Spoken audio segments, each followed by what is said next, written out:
আসসালামু আলাইকুম everyone, welcome back to my channel SB kitchen. আজকে আমি আপনাদেরকে তৈরি করে দেখাবো কুরবানির মাংস রান্না এবং সাথে দিয়ে দিব কিছু টিপস অ্যান্ড ট্রিক্স, যেগুলো ফলো করে রান্না করলে আমার মতো যারা নতুন রাঁধুনি আছেন তারাও নিজের রান্নার দক্ষতায় সবাইকে চমকে দিতে পারবেন। তাহলে চলুন কথা না বাড়িয়ে শুরু করা যাক। প্রথমে আমি 5 কেজি পরিমাণ গরুর মাংস ভালোভাবে পানিতে ধুয়ে পানি ঝরিয়ে তারপর যে পাত্রতে আমি রান্না করব সেই পাত্রতে ডাইরেক্ট নিয়ে এসেছি এবং গরুর মাংসগুলোকে আমি রেগুলার কাট করে কেটে নিয়েছি, আপনারা দেখতেই পাচ্ছেন। আর কুরবানির গরুর মাংস মজা এবং পারফেক্ট হওয়ার একটা অন্যতম রহস্য হলো আপনাকে অবশ্যই গরুর মাংসের পানিটা ঝরিয়ে রান্না করতে হবে, কারণ আপনি যদি পানি না ঝরিয়ে রান্না করতে যান তাহলে কিন্তু গরুর মাংসতে এত পরিমাণ পানি উঠবে যা মাংসের টেস্টটাকে একদম খারাপ করে দিবে। তাহলে আপনারা অবশ্যই কুরবানির মাংসটা ধোয়ার পরে ঢাকিয়ে দিয়ে পানিটাকে ভালোভাবে ঝরিয়ে তারপর মাংসটাকে রান্নার জন্য নিয়ে আসবেন। এখন মশলা দেওয়ার পালা। প্রথমে আমি নিয়ে নিয়েছি 35টা সাদা এলাচ এবং এলাচগুলোকে আমি ফাটিয়ে তারপর দিয়ে দিয়েছি। দিয়ে দিব একটি স্টার, দিয়ে দিব 12 থেকে 15টি দারচিনি, আরও দিব 5টা কালো এলাচ, দিয়ে দিব 12 থেকে 15টি লবঙ্গ, দিয়ে দিব 12 থেকে 15টি তেজপাতা এবং এগুলো আমি অবশ্যই ছিঁড়ে দিয়ে দিয়েছি।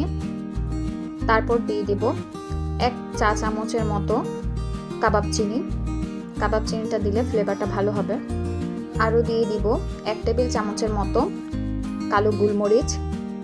তারপর দিয়ে দিব জয়ফল জয়ত্রী গুঁড়া। এখানে আমি 2টা জয়ফল এবং 5টা জয়ত্রী গুঁড়া করে রেখেছি, আর এগুলো এখন আমি দিয়ে দিব।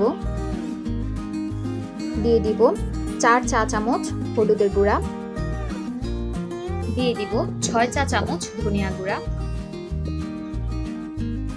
তারপর দিয়ে দিব 8 চা চামচ জিরার গুঁড়া। আমি এখানে ভাজা জিরার গুঁড়াটা নিয়ে নিয়েছি, আপনারাও অবশ্যই চেষ্টা করবেন ভাজা জিরার গুঁড়াটা দিতে। এই পর্যায়ে দিয়ে দিব স্বাদ মতো লবণ, দিয়ে দিব 9 টেবিল চামচ আদা বাটা এবং 9 টেবিল চামচ রসুন বাটা। এখন দিয়ে দিব 2 টেবিল চামচ টমেটোর সস। সবশেষে দিয়ে দিব ব্লেন্ড করে রাখা শুকনা মরিচ এবং পেঁয়াজ। এখানে আমি 1 কাপ পেঁয়াজ এবং প্রায় 20 গ্রাম শুকনা মরিচ ভালোভাবে ভিজিয়ে রেখে ব্লেন্ড করে দিয়ে দিয়েছি। আর আপনারা অবশ্যই এই পেস্টটা দেওয়ার চেষ্টা করবেন, এতে দেখবেন মাংসের টেস্ট অনেক গুণ বেড়ে যাবে। এখন দিয়ে দিব 3 কাপ পরিমাণ পেঁয়াজ কুচি। এখন অবশেষে আমি মশলাগুলোকে ভালোভাবে মাংসের সাথে মিশিয়ে নিব। মাংসের সাথে মশলাটাকে ভালোভাবে মিশিয়ে নেওয়ার পরে আমি এখানে দিয়ে দিব 2 কাপ পরিমাণ সয়াবিন তেল এবং আমি এই পর্যায়ে মাত্র 2 কাপই দিচ্ছি, কারণ পরে আমি এটাতে বাগার দিব এবং বাগারে আরও বেশি তেল ব্যবহার করব। এবং আপনারা খেয়াল করেছেন কিনা জানি না যে আমি প্রথমে মাংসের সাথে মশলাটাকে ভালোভাবে মিশিয়ে নিয়েছি, তারপর আমি তেলটা ব্যবহার করছি। মাংসের সাথে আপনারা মশলার সাথে যদি তেলটা ব্যবহার করে থাকেন তাহলে মাংসের একদম ভিতরে ভিতরে তেলটা পৌঁছে যাবে, মশলাটা না। সেই কারণে মাংসের একদম ভিতরে ভিতরে যদি মশলাটা পৌঁছাতে চান তাহলে অবশ্যই আগে মশলার সাথে মাংসটা মিশিয়ে নিয়ে তারপরে সয়াবিন তেলটা ব্যবহার করতে হবে। তেলটা দিয়ে আমি মাংসের সাথে খুব ভালোভাবে মিশিয়ে নিচ্ছি এবং তেলটার সাথে মাংসটা মেশানো হয়ে গেছে। এখন আমি এটাকে আধা ঘন্টার জন্য ম্যারিনেটে রেখে দিব। আপনারা চাইলে সরাসরি রান্নায়ও চলে যেতে পারেন।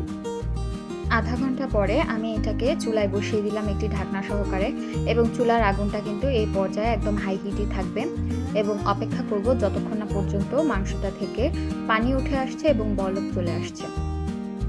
প্রায় 10 মিনিট পরে আমি এখন ঢাকনাটা উঠিয়ে মাংসটাকে একটু নেড়ে দিব এবং দেখতেই পাচ্ছেন একটু একটু বলক চলে এসেছে এবং খুব সাবধানে আমি মাংসটাকে একটু নেড়ে দিব এবং এটার নিচ দিয়ে যেন লেগে না যায় সেই বিষয়টা অবশ্যই খেয়াল রাখতে হবে। নিচ দিয়ে লেগে গেলে কিন্তু মাংসের টেস্টটা পুরোপুরি শেষ হয়ে যাবে। সো এই পর্যায়ে চুলার আগুনটা কিন্তু সেই হাই হিটেই আছে। আবার 15 মিনিট পরে আমি মাংসের ঢাকনাটা উঠিয়ে দেখব এবং আপনারা দেখতেই পাচ্ছেন কতটা পানি উঠেছে। কুরবানির মাংস মজা করতে হলে আপনাদের কিন্তু অবশ্যই কোনো ধরনের এক্সট্রা পানি ব্যবহার করতে হবে না। মানে এই যে পানিটা উঠেছে আমি এই পানিটার মধ্যেই মাংসটা রান্না করব, আরও পানি উঠবে। সো এই পর্যায়ে যখন দেখব যে পানিটা এবং মাংসটা প্রায় সমান সমান হয়ে গেছে। এই পর্যায়ে আমি চুলার আগুনটা মিডিয়াম লোতে করে দিব এবং একটু পরে পরে ঢাকনাটা উঠিয়ে নেড়ে দিব। এভাবেই মাংসটা কন্টিনিউ করে যেতে হবে মাংসটা সিদ্ধ হওয়া পর্যন্ত। এখানে আমি বাগারের জন্য নিয়ে নিয়েছি 1 কাপ পরিমাণ রসুন কুচি এবং 1 কাপ পরিমাণ পেঁয়াজ কুচি।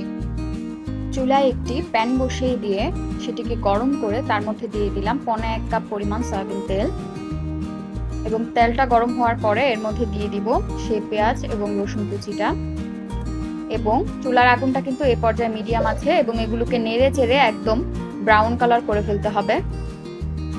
ভিউয়ার্স, দেখতেই পাচ্ছেন পেঁয়াজ এবং রসুনগুলো একদম ব্রাউন হয়ে গেছে। এই অবস্থায় আমি এগুলোকে সেই মাংসের পাতিলে দিয়ে দিব এবং এই কাজটা কিন্তু খুব সাবধানে করতে হবে। পেঁয়াজ এবং রসুনগুলো দেওয়ার পর সাথে সাথে এগুলোকে মাংসের পুরো তরকারিটাতে খুব ভালোভাবে মিশিয়ে দিতে হবে।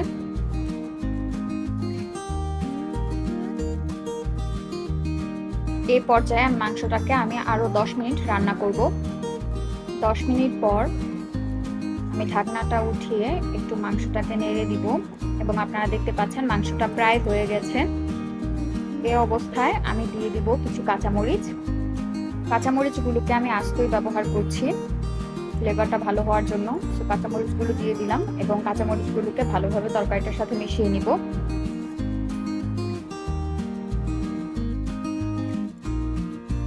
তরকারিটা হয়ে গেছে, মাংসগুলো একদম প্রপার সিদ্ধ হয়েছে আর ঝোলটাও একদম পরিমাণ মতো হয়েছে। সো এই অবস্থায় আমি লবণটা চেক করে তারপর চুলার আগুন নিভিয়ে দিব। রেসিপিটি ভালো লাগলে বাসায় ট্রাই করে আমার কমেন্ট সেকশনে অবশ্যই জানাবেন আর ভিডিওটি ভালো লাগলে লাইক করবেন, শেয়ার করবেন এবং সাবস্ক্রাইব করে আমার পাশেই থাকবেন। ধন্যবাদ।